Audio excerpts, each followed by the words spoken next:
Hello, hi there. Welcome to the Guiding Voice podcast series, The Guiding Voice for a Better Future. This podcast is to help professional students, IT employees, and entrepreneurs to shape their careers. Dear listeners, in every episode, we interact with industry experts or leaders or academicians or coaches across the globe to drive some insightful conversations that will help our audience learn great things. Also, we share an interesting trivia or a fun fact about the IT world or technology towards the end. Thank you for tuning in. This is Naveen and with my co-host Sudhakar. So folks, working today has become very much different to what it used to be in the past. Because COVID has shrunk the world and many people coming from diverse walks of life, diverse fields are coming together and working for a purpose. So one of the fundamental examples which I can talk about is our Guiding Voice. The podcast itself, if you talk about it, we have already crossed 100 plus episodes and we have interviewed 120 speakers from different backgrounds, different locations, so on and so forth. So our topic for today is working in diverse environments. How can one be successful to work in diversified environment wherein people from different ethnicity, different countries, different cultures, different regions are coming together and working for a common vision or purpose? So we're pleased to welcome Krishna to our show. Thank you. Thank you so much, Naveen. Krishnapriya is a global organizational development HR professional with a passion to help organizations excel through and with people. She has extensive experience in entire employee lifecycle management, be it learning and development, talent development, rewards operations, recruitment, compensation and benefits, social media strategies and whatnot. Krishna gained this experience working with startups, multinational firms and non-profit organizations. In 2016, Krishnapriya was chosen as one among the top 100 power women at work by People Matters magazine. Krishna is also a proud alumnus of the Indian Institute of Technology, Kharagpur, and was also the recipient of the Institute Medal for being the best student, scoring the highest CGPA. She pens down her thoughts on organizations and management in her blog, The Ardent HR, and has contributed to many more other websites. Krishna, welcome to our show. Thank you. Thank you so much, Sudhakar. So, Krishna, can we talk briefly about your overall career journey, about which is spanning across the startups, MNCs, Indian MNCs, non-profit organizations and whatnot? Sure.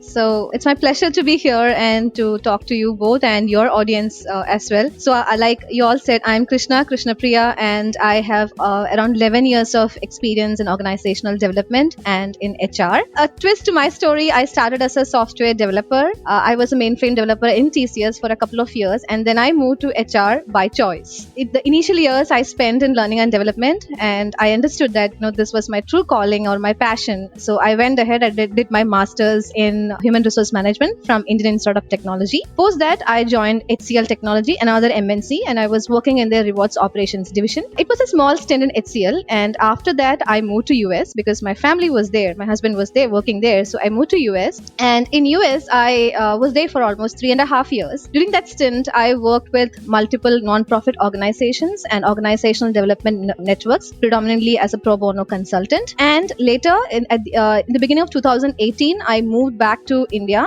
and I joined a startup. It was a startup then, now a full-fledged mid-sized company called Just Answer. Just Answer is a San Francisco-based company which was just starting up its operations in India. And I joined the company when we were like 6 people, and even before the company was registered. And we started from there, and in a span of 2 years, we were able to ramp up the company to around 160 people. So that was one of the most amazing experiences of my life.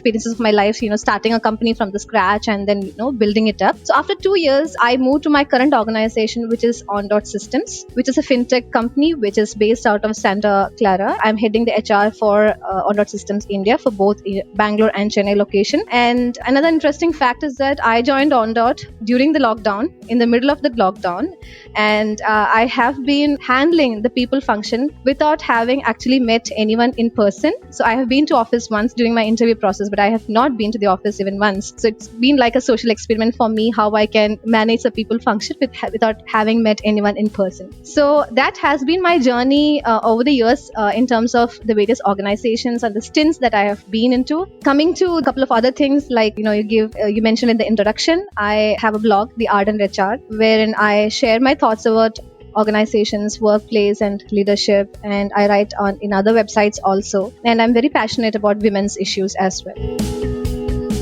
Excellent. So, how is the experience between the multinational companies and startups? You talked about TCS, HCL, like huge oceans. From there to OnDot or Just Answers, something that you started as the employee number 1, 2, or employee number 6, even before the registration, like you said. So, how is the experience? Do you think it is really different, or what are the common things, Krishna, and what are the things that are completely 180 degrees apart? Very interesting question, Sudhakar, because in my experience, the difference was, I think, almost 180 degrees because, like I said, I started with TCS and HCL, right? So like lakhs of people and I was just one among them. So when you work in an MNC or when you start working in an MNC, they have a very structured approach towards doing things. There are lots of processes, there are systems in place, there are division of authority, there is division of tasks. You would have a job description and more or less, your work would be restricted to whatever you have been assigned to, right? So, and if you get to spend a longer period in a larger organization, you can wear multiple hats, move around different teams and learn, be specialized in different areas. Now, coming to startups, you need to have a different sort of a DNA to be very successful in a startup. You need to have that entrepreneurial mindset to own up things and be accountable. And, it's not just about what you have been asked to. You need to take up the responsibility of building that organization, and whatever is coming to your plate or somebody else's plate who is not able to do that, pick it up and then finish it off, right? Just get things done. So that's one of the main differences working in startups. Also, the learning that you get in a startup, even during a short period of time, is huge compared to what you get in an MNC, because you have to do multiple things and you get to do the end to end of a piece, right? For example, if I talk about me, I was handling HR and administration and sort of operations in Just Answer. And, I can say there was not even one area in HR that I have not touched during my stint in Just Answer. On the other hand, while I was in TCS, I worked in learning and development. I was handling the competency management of, one particular business unit in TCS. So you can see the difference, right? You have a very horizontal, range. Your horizontal range is more when you work in a startup, and that is not the case in MNCs. So for me, both experiences really good. Since I had the background of the MNCs and the process orientation, I was able to bring into the startups, but this was more gratifying and holistic in itself. That's great, Krishna. You gave a very nice summary of working in startup versus working in MNCs. MNCs follow a structured approach, and probably startups are something wherein you have to wear this entrepreneur hat and start playing diverse roles and be ready to take some initiatives and try to have that learning curve. Very well said. During our conversation, we also discussed about this NGOs part, right? So how is it like working for NGOs in the USA, and how do they treat working for NGOs as an experience when you go for an interview? And do you see any difference in the way NGO work experience is considered at India? Oh, wonderful questions, Naveen. Thank you for asking that. I'll answer it, the first part of it first. So when I started working for this NGO in the US, so I worked for predominantly 2 NGOs. One was Interfaith Outreach Community Partners and the other was Safety. So they were very small organizations when I started with. And one very important thing when you work with, NGOs. So I want to make it clear, I was not employed with any of these NGOs. I was a consultant there, and I was mostly doing it out of, my own interest, and I was doing as a pro bono consulting. So you need to be very much aligned with the mission of the NGO or the cause that the organization is standing for, right? So that would be the driving factor when you are working for the NGO, because the other things like money or the perks or the glamorous things that you get in an MNC or a very high growth startup might not be there always in an NGO, right? But what you stand for, what the organization stands for, is something that would matter to you, and that would be your guiding factor, or that would be the factor that can help you succeed and the organization succeed. So I'll give an example. I talked about safety, the organization that I worked for. Safety is an organization that works for gender neutrality and to prevent violence against women. So I am someone who is really passionate about that subject, and I have always, even from my childhood, I have been a proud feminist, talking about gender equality, and whatever ways I can, I have always questioned when things were not right from a gender perspective. So I was very much aligned with the thought process, and for me it was a privilege to work in that space and make some change, bring about some change in the society by investing just a small amount of my time, and that was the guiding factor. So if at all you are interested in working in an NGO, choose the one that is aligned to your thought process, your value system, and what you believe. Otherwise, it would not be a very successful journey, I would say. Yeah, and I think, Naveen, you asked the second question, how the experience is perceived. So I'll answer it this way, because like I mentioned, I was doing consulting. I was not fully employed in an NGO. So I am not sure how that is entirely different when it comes to an employment opportunity, considering that as an employment opportunity in India. But for me, since I was in consulting and especially working with non-profits, when I moved back to India, I really had a very tough time, because people in India were not considering that as an experience, because, I did not have a pay slip to show to people that this is my pay slip and this is my experience, right? So even though I worked really hard and I worked in organizational development in one of the NGOs, I was working as a consultant, helping them with their recruitment practices, organizational development practices, formulating their structures and systems. But still, even today, when I apply for jobs or any time, that is always a question mark. Like, where is the pay slip? How do you show that you worked, right? So I think there is a great shift in mindset that needs to be there. When we think about work as a whole, we consider work as employment, mostly in India, right? Work doesn't have to be employment, right? Work has to be work. Work can be something that you work on, right? So I think that mindset shift has to come in India. When you talk about US, in US, a lot of people work in non-profits, and it is really widely accepted, and people, and that experience really matter. And if you have really worked in good NGOs and you have contributed, that is, even if it's a volunteering experience, that is really valid when you go for jobs. But we are not yet there.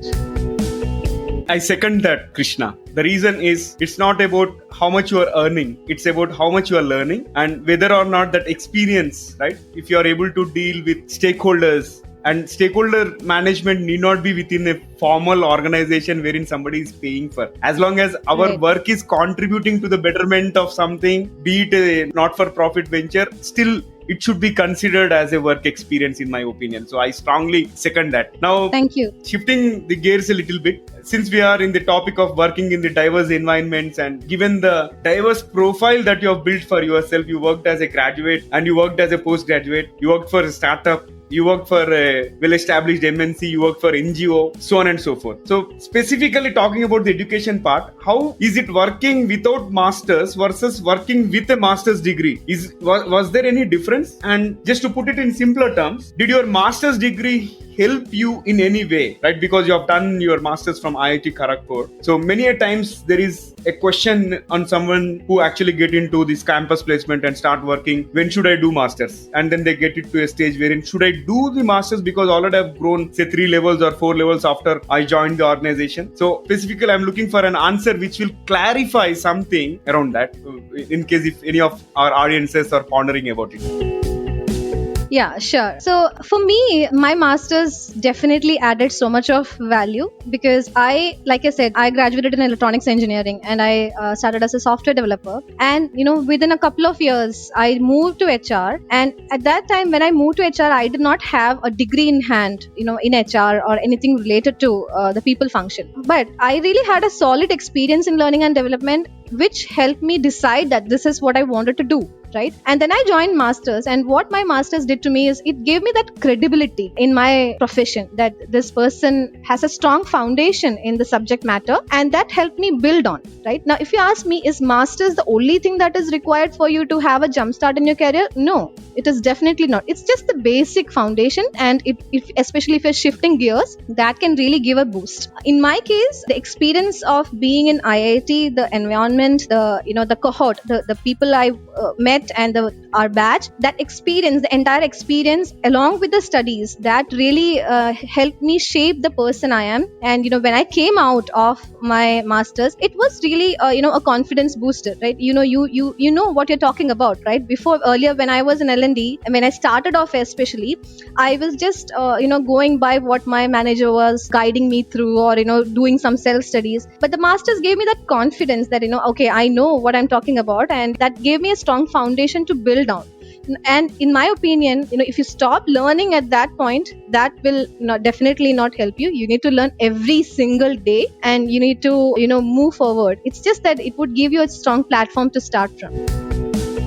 Yeah, I second that, Krishnapriya.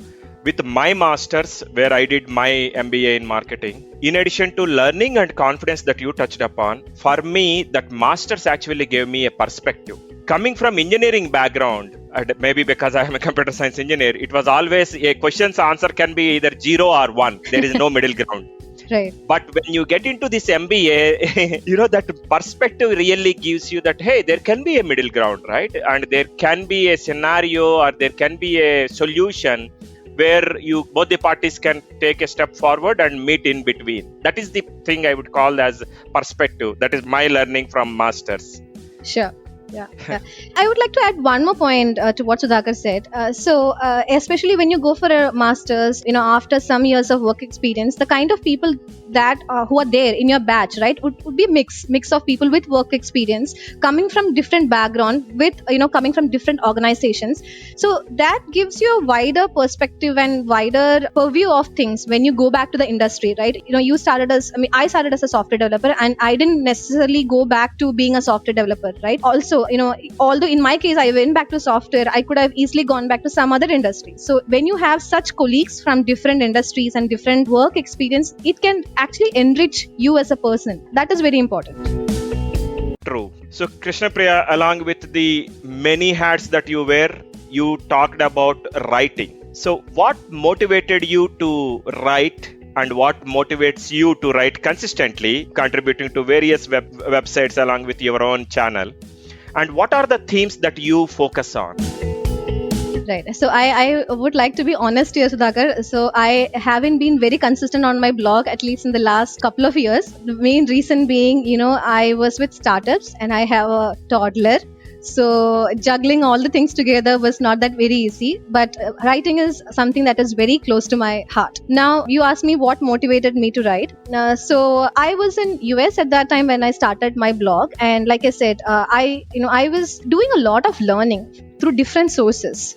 Right, I was working with different, since I was doing consulting, I was working with different organizations, and I started exploring different avenues. In US, you have different conferences, different network organizations. You can go and learn from people, learn from industry experts. So I started learning a lot, and I started doing a little bit of research on my own on different topics. So I felt that I did not have a venue where I can talk about it, or I didn't have an audience whom I can share the knowledge with, and that is how I started writing, for me as a place for me to share my learning. Now, I write about anything and everything that happens in a workplace. It could be about organizational development, HR, leadership, any topic. Most of the things that I write about are generally topics that I experience, some observations, that happen in our everyday life in organizations generally. And one important topic that I often talk about is about HR. A lot of people have this perception about HR being a very administrative and transactional function, right? And I challenge that particular notion, because I strongly believe that the power that we have as a people function, as a strategic business partner, is something that cannot be replaced or compromised, right? And oftentimes I am at a position where people, I'll give you an example that one of the most recent articles that I wrote on my blog is that an HR can reject a candidate in an interview. So I faced this question from a candidate some time back, where he or she was not very happy because of the fact that the rejection happened after an HR round. Then I realized that this is not just one of a case, right? A lot of people have this opinion, it's just an HR round, what can happen there? So that's not the case, right? There is an assessment happening, and it is an important part of the interview process. So I wrote about that, and it was just based on an experience that I had, and I write about that, and I just wrote about that. Now, most of the things that I write about generally are based on some conversations or something that some people share with me. So, and it is an avenue for me to reach out to more people. And if at least one person can think in a different perspective, that is a win-win situation for me.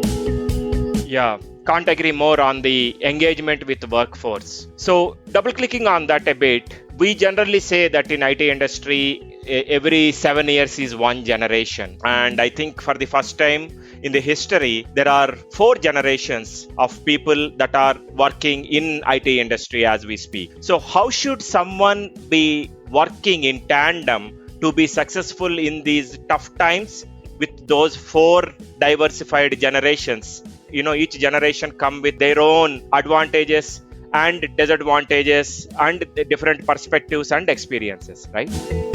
Yeah, it is more about the baby boomers versus Gen Xs, and then the millennials and the centennials.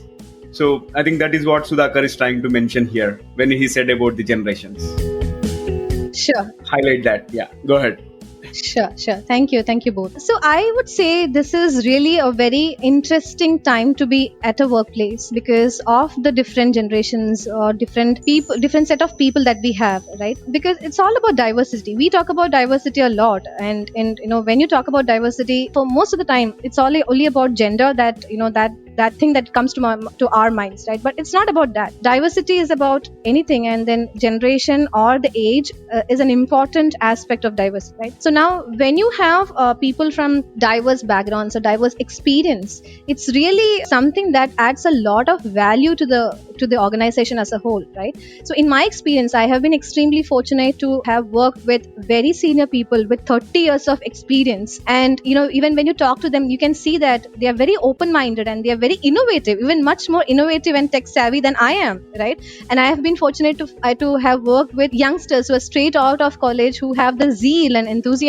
and have that, maybe they are more driven. They know what to do. At maybe 10 years back or 15 years back, when I was at their age, I was not clear in my thought process. So I think it is it's a great amalgamation that is happening at workplace, and all one has to do to be successful is to have an open mind, embrace the differences, and build on these things, because these are your strengths, right? Because any perspective that a senior person brings to the table with 20-30 years experience is something that is unmatched with, right? No, you cannot match that with whether it's just about the technology that has changed over the years, right? Anyone can pick it up. We just need to have that adaptability and flexibility. So likewise, somebody in India especially, right? We do have a mindset that whatever our elders are saying is the correct thing, and what youngsters are saying is not something not very seriously to be taken. But that's wrong. A lot of youngsters who come to workplace today are very smart and they are very intelligent, and they have a lot of perspectives to bring to table. So we just need to be, we need to have that mutual respect, embrace the diversity, and build on each other's strengths. Yeah, I would like to add upon one point. You mentioned about the age factor and all, wherein the elder one speaks and the younger ones try to give chance to the elder ones to finish and all. So I have a different perspective here. It's not only about the age factor, but also I have observed that in many of the organizations, people go by the title. The bigger the title, or if at all you are in a team environment or a group discussion kind of setting, then people look up to the person who holds the highest title.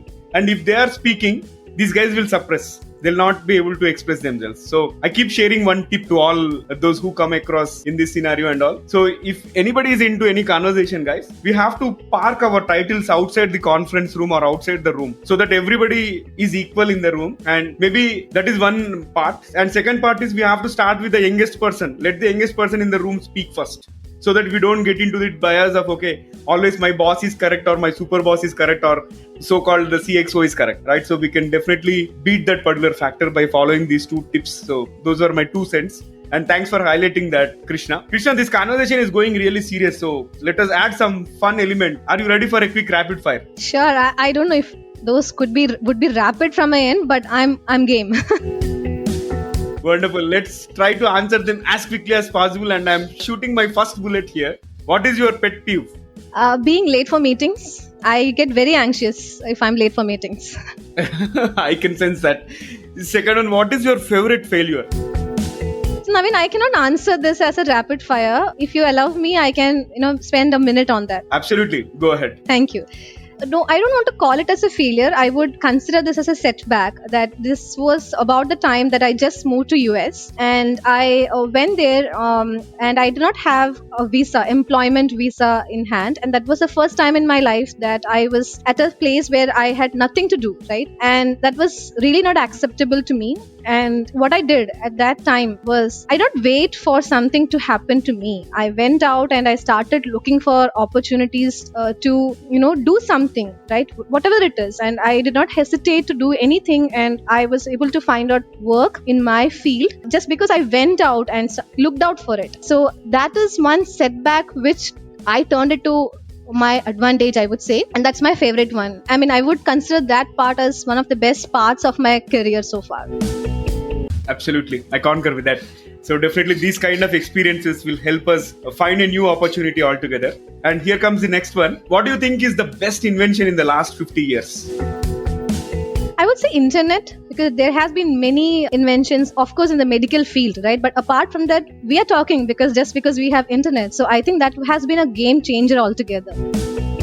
Wonderful. Here comes the next one. If you could be the CEO of an existing company, what would that be? Netflix. Wonderful. And the last one for the rapid fire. Have you ever saved money to buy something you want? If so, what was that? No, Naveen, unfortunately, I did not save initially in my career and I did not buy anything with that. Right now, I'm trying to save. Maybe I will be able to answer this question a year down the line if you talk again. In our next episode. That Sure. will be amazing. All right. One of the rapid fire questions for you, Krishna, and we are already releasing that one question for you. Thank you. That has been an amazing conversation, and thank you for being Great. such a sport in that rapid fire. One final question for this session, Krishna. What will be your one piece of advice to those aspiring to make big in their careers? So I don't know if I'm eligible to talk about answer this question because I'm still figuring it out. But I can share what worked for me. That never compromise in your dreams. Your dreams are yours for a purpose, and never give up on them. You may have different situations in your life where you feel, that you are dragged out of that path, or you might not have everything that would help you achieve that.